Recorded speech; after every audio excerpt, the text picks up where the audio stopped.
Whoa. How did he get down there like that? Oh, my. You're listening to Cents Per Mile with your host, Charles Gracie, and his co-host, Paul Gibson. Joined by Josh Haynes, they'll be tackling tough industry topics, asking even tougher questions, all to find better solutions as they try to make sense make sense. Thank you for tuning in to Cents Per Mile. I'm your host, Charles Gracie.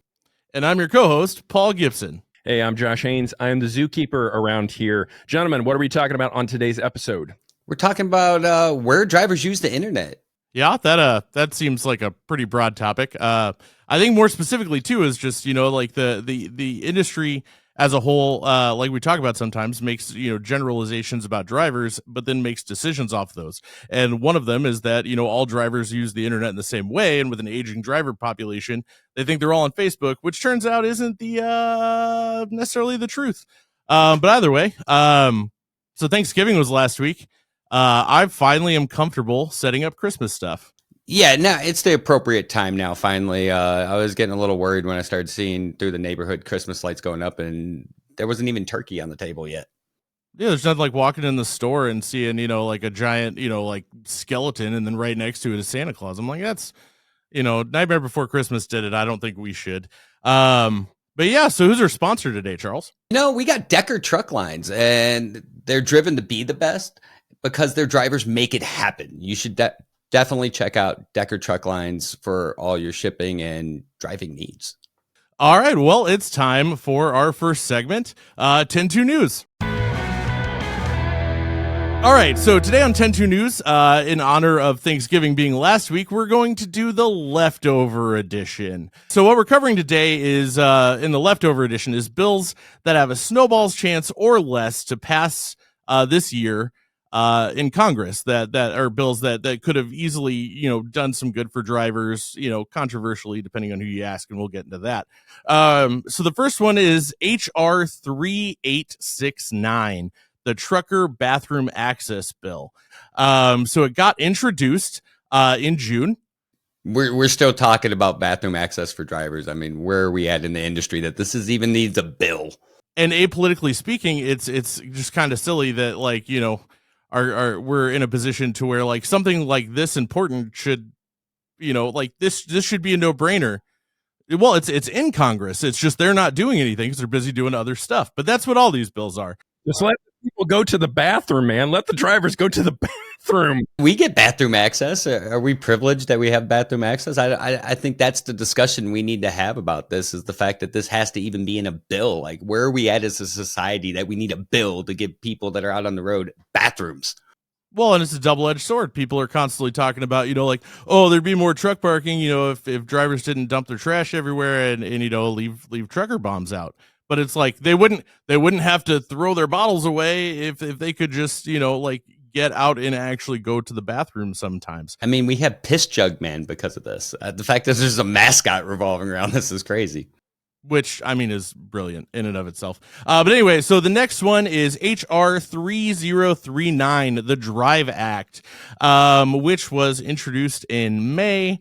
And the idea was that basically it would stop Congress from making any sort of law that required speed limiters for any vehicles that were over 26,000 pounds as a gross vehicle weight.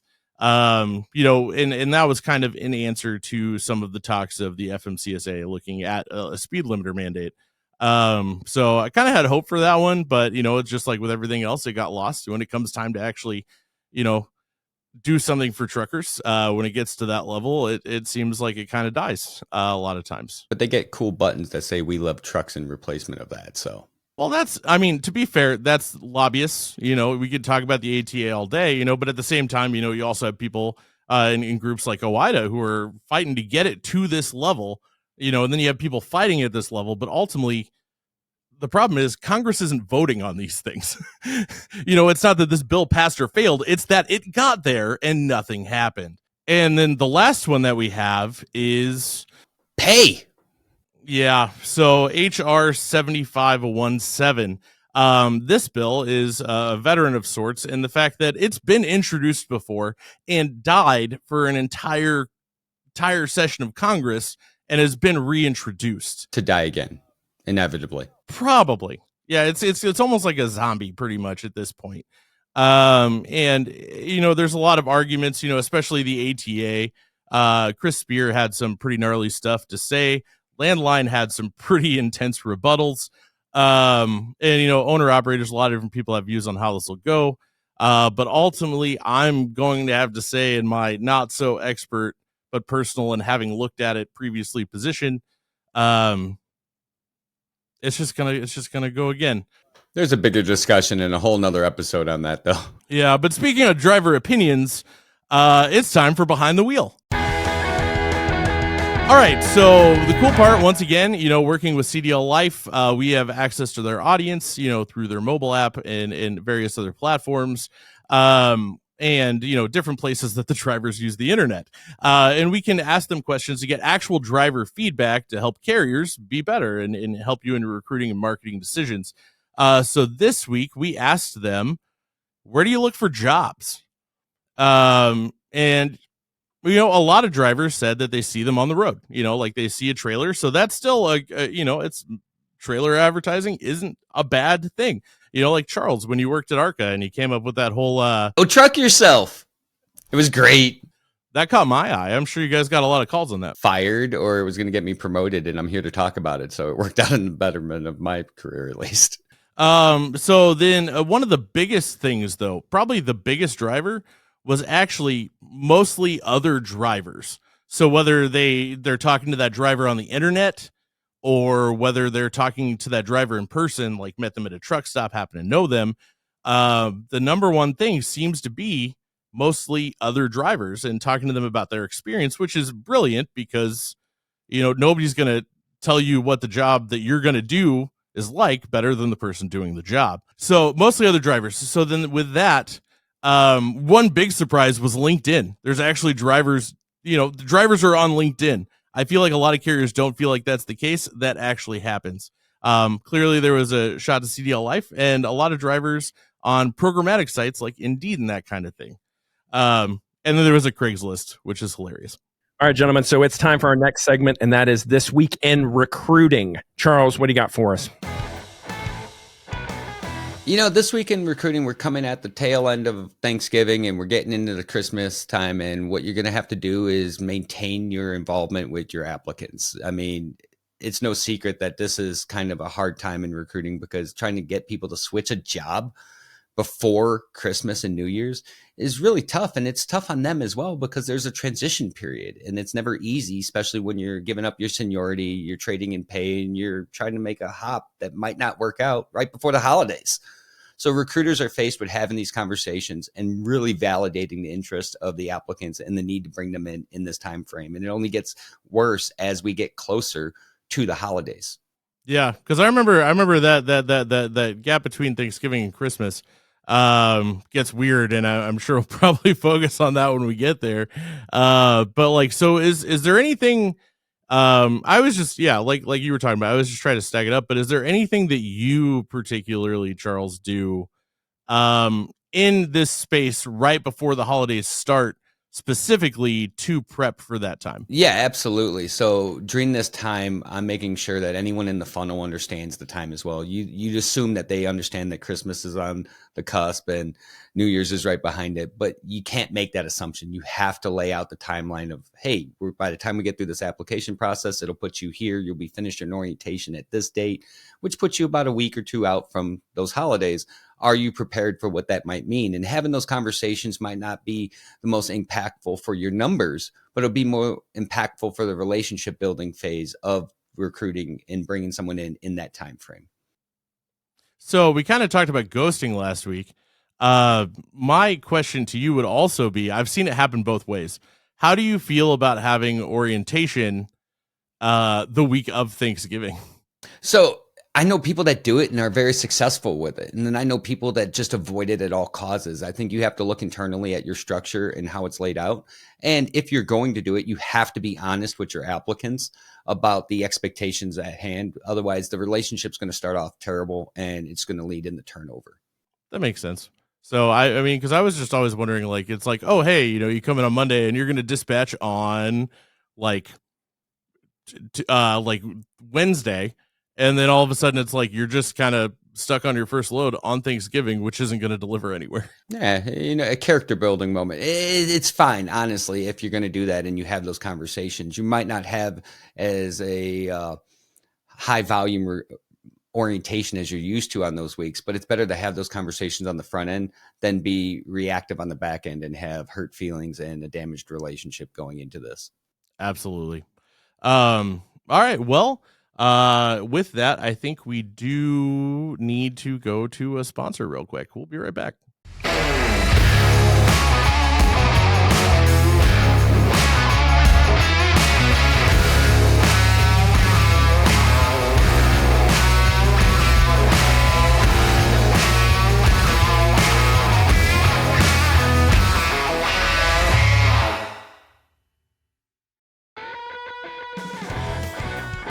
All right, so, well, with that being said, we're into the meat of the episode. It's time to make sense. So with that, we're talking about how drivers use the internet. Drivers use the internet in different ways, and a lot of people, when they're reaching out to try to recruit drivers or to market to drivers, that kind of thing, a lot of times, sometimes people will get stuck in I think this is how it works, so they just do the same thing over and over. Like, they'll put all their advertising money in Facebook, or they'll put it all, wherever. Charles, what do you think about that? Like, what is how drivers use the internet? What is different about that versus the way that people, perceive it and how they should place their ads? Honestly, I think people need to look at their audience. I think that's the biggest failure we as an industry have executed in how we progressed through time. By the time we, as an industry, figure it out, they're already on to the next platform. So, I mean, you're seeing things like Discord. Seeing things like Snapchat. I just had a driver that I got through Snapchat last week. You have Instagram, you have Facebook, you have all these platforms, and you have to look at your audience, where they're at, and you have to leverage that to get your message out there. And not each platform's created equally. If I'm going to market on Facebook or LinkedIn, it's not going to look the same as what I'm using on Twitter.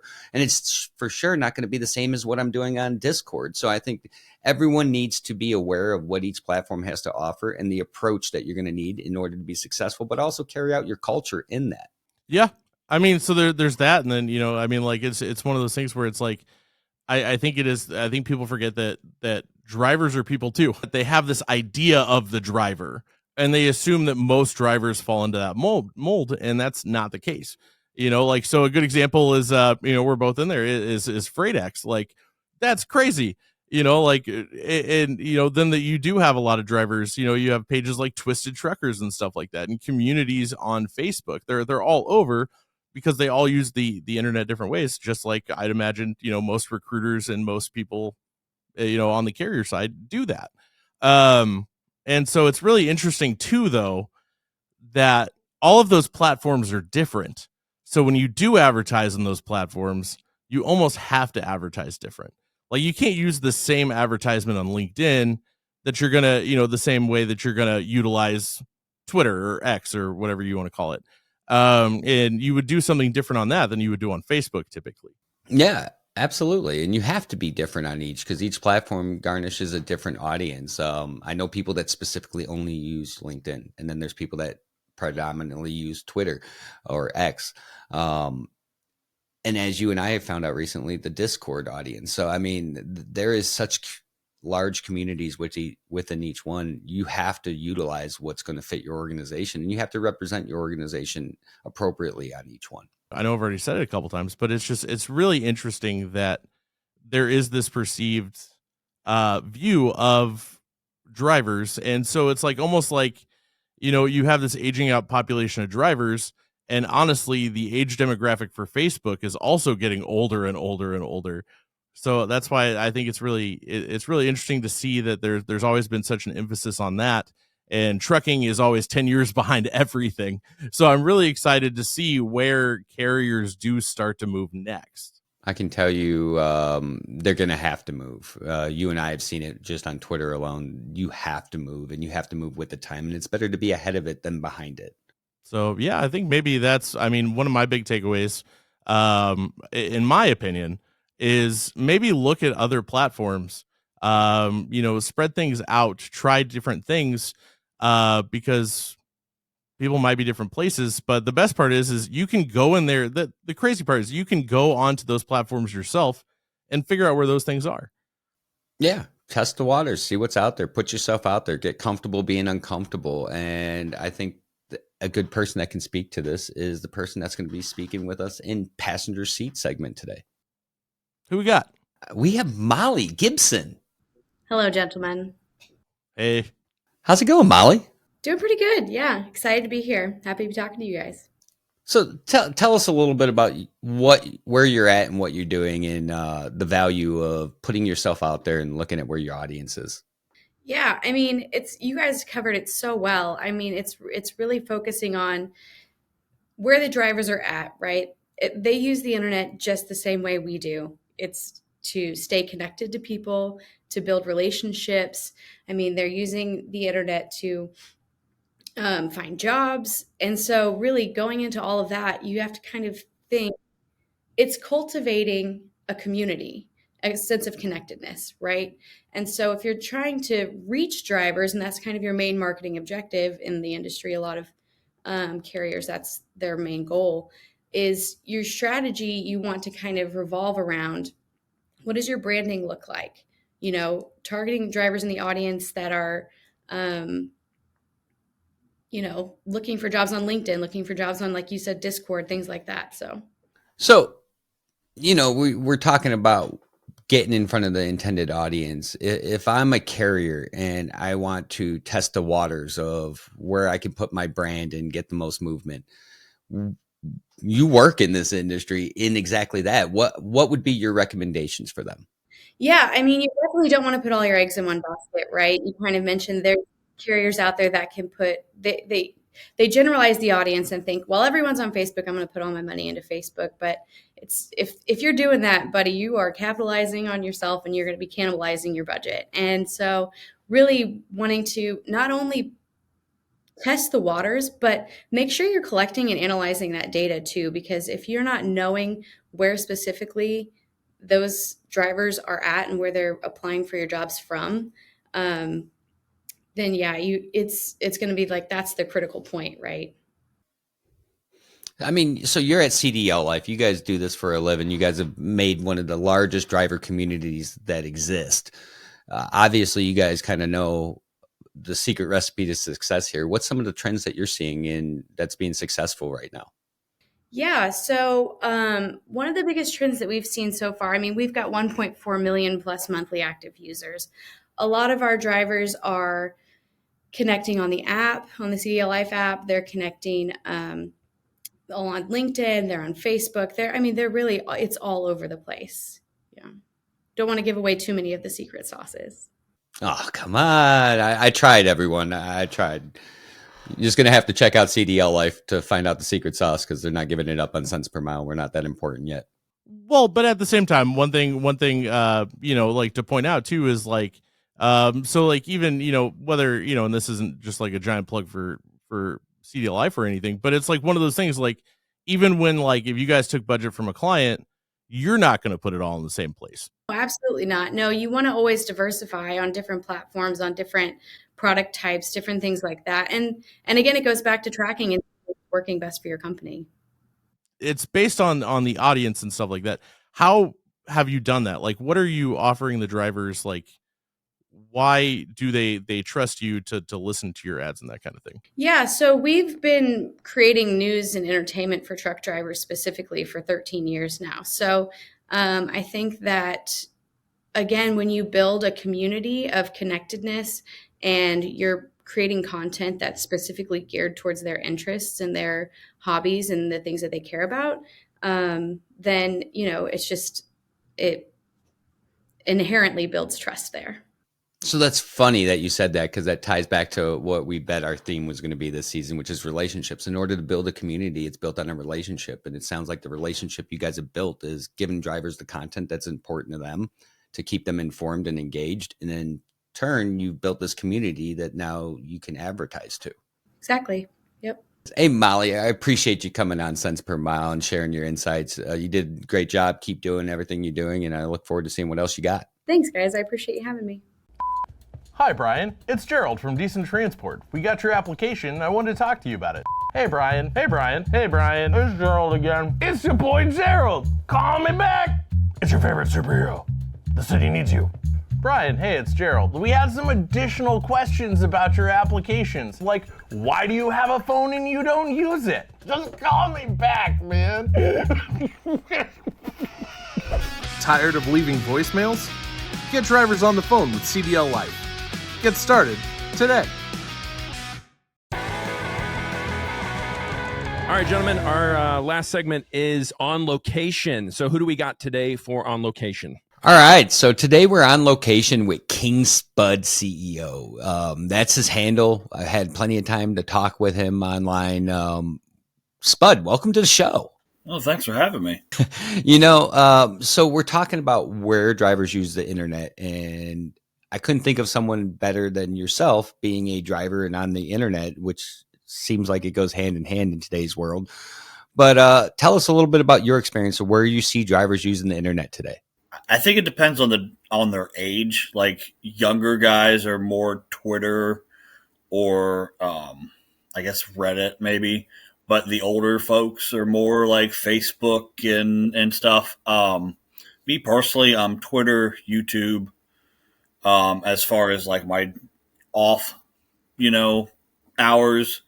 But if I'm working, I'm on the DAP board. I'm on Robinson or JB Hunt or whatever, looking for loads, doing that kind of thing. I don't like that's literally all I do is work or some Twitter. That's my life on the road because that's all I have time for. I'm either driving or I'm sleeping. There's not a lot of time for anything else. So, all right, when we're talking about what kind of content, you being a driver and somebody that's considered an influential figure on the social media spaces, I guess. You guys are all very modest when we touch that point. But at the same point, people listen to you. People tune into your content. So if I'm on Twitter and I'm a carrier trying to reach drivers, what's some of the things that you recommend that I should be considering in using Twitter to reach out to today's drivers? Always be posting. That's how to, I guess, beat the algorithm. And like wholesome content. I have a darker side of, humor. And some of my other accounts, that's how I've been, but I haven't done that as much on this particular account, and it seems to work better.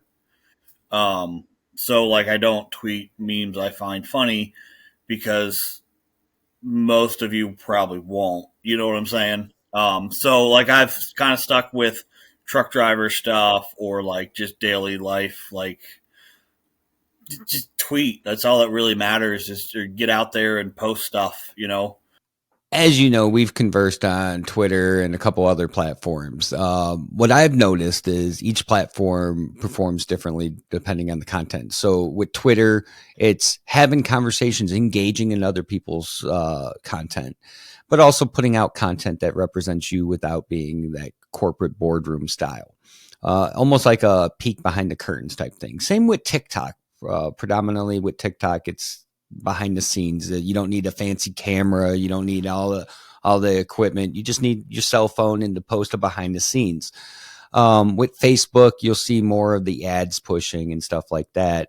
But I think it's a balance. Like I look at the stuff you and I engage in, which is a lot of it has a lot of crossover. And what I've noticed is it's like a little bit of family, a little bit of what you like, a little bit of business. I don't think you can be successful if all you're doing is cramming down promotional stuff down people's throats all day, especially on Twitter, where LinkedIn is that. But you're starting to, you're starting to see the shift on LinkedIn. You're starting to see people start post up memes and stuff, trying to show that human side of themselves. And I think that's important when we're talking culture. No, I agree. If you don't have anything to connect with, person to person, then what are you doing? Because that it just doesn't matter at that point. All you see is that corporate stuff, and you don't have I can drink beer with this guy on Friday night feel. That I think that's what most people are looking for. So tell us a little bit about your experience. I know you're on Twitter.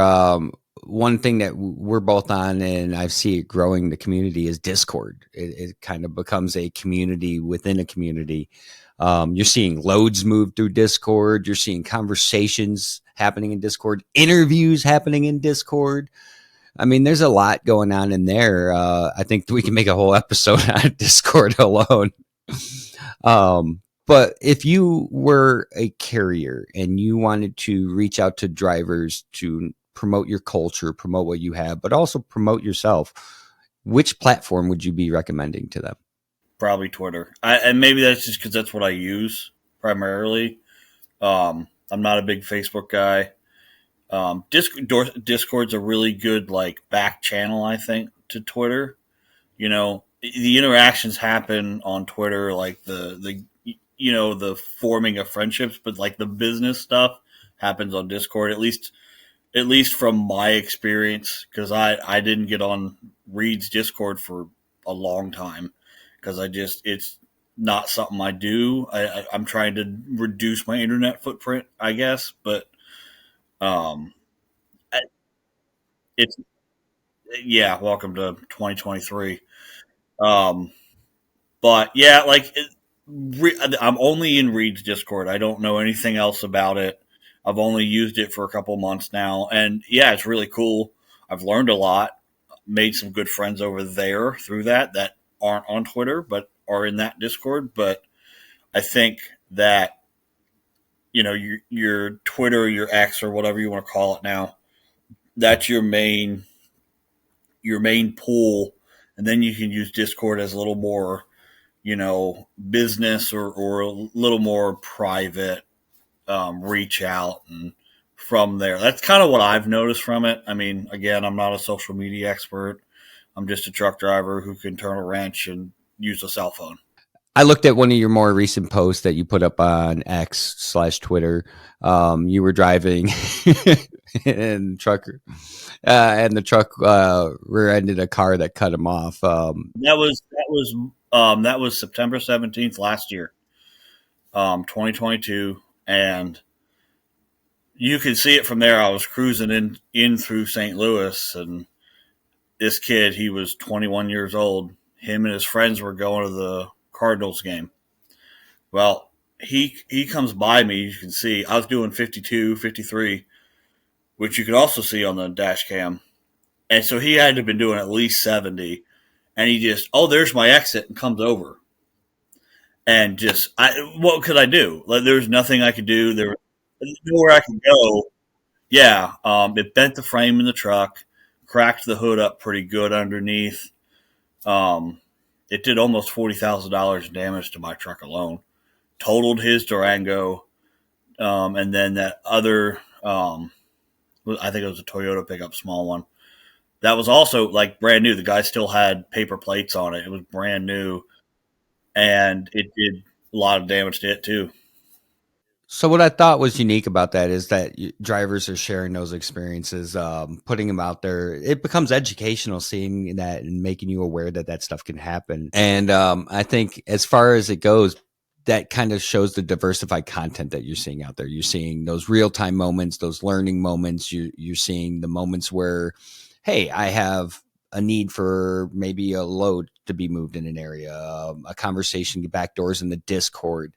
I think this paints that holistic picture of how social media becomes the introduction to a person, but those conversations take place outside of it, much like how LinkedIn happens on the executive side, management side, and then those conversations carry over into business.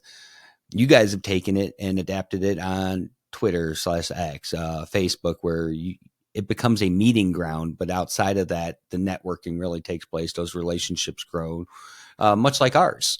So I think that's kind of the theme here is post, have intent behind your post, and be human. Put yourself out there a little bit. People want to see that. They don't just want to see the suit and the tie. They don't just want to see the job offer. They don't want to just see your promotional material. They want to see you. That's it. No, 100% agree there. Spud, if someone wanted to reach out to you and become one of your many followers on Twitter, where would they reach out? On Twitter, and you can just follow me at King Spud CEO. I think my actual tag is Fat Man Spud or Fat Man King Spud. Awesome. Well, hey, thanks for coming on Cents Per Mile, and be safe on the road. Thank you for everything you do. Thanks for having me, Charles. Well, gentlemen, I think it is about time to wrap this show up. I've got some more leftovers in the refrigerator that I would like to eat. Paul looks like he's pumped some more leftovers, so let's get out of this mug. Well, hey, thanks for tuning in to Cents Per Mile. I'm your host, Charles Gracie. And I'm your co-host, Paul Gibson. See you next time.